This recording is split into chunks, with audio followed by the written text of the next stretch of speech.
En Chine, le bureau d'information du Conseil des affaires d'État a donné une conférence de presse à Beijing. Xie Zhenhua, vice-président de la Commission nationale du développement et de la réforme, a présenté les politiques et mesures engagées par la Chine pour répondre aux défis du changement climatique.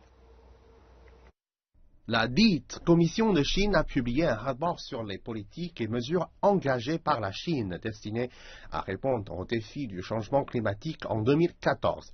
Xie Zhenhua a indiqué que la Chine avait contribué aux efforts mondiaux destinés à lutter contre le changement climatique. Les activités de commerce de carbone dans cette province et ville visaient l'objectif de commercer 13,75 millions de tonnes de dioxyde de carbone jusqu'à la fin octobre de cette année, avec un volume total de 500 millions de yuan.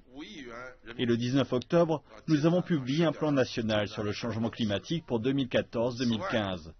Cela a permis de mettre l'accent sur les engagements chinois de haut niveau relatifs au changement climatique.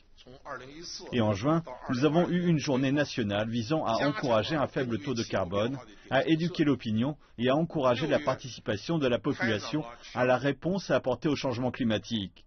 Cela montre la détermination de la Chine à répondre aux défis du changement climatique.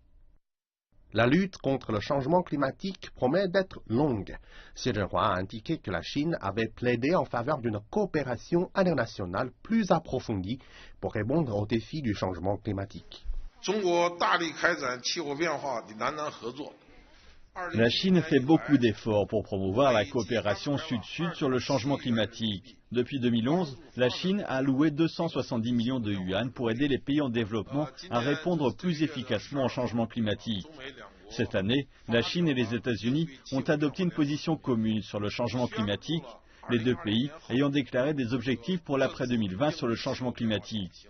Les deux parties ont également identifié des projets de collaboration pour la réduction du carbone, la protection environnementale et l'énergie propre. La conférence annuelle des Nations Unies sur le changement climatique se tiendra en décembre à Lima, capitale du Pérou. La priorité sera de décider du genre d'accord qui pourra être conclu par la communauté internationale. La Chine espère que la conférence de Lima se déroulera selon les principes de responsabilité commune mais différenciés et les principes d'équité et de respect des capacités.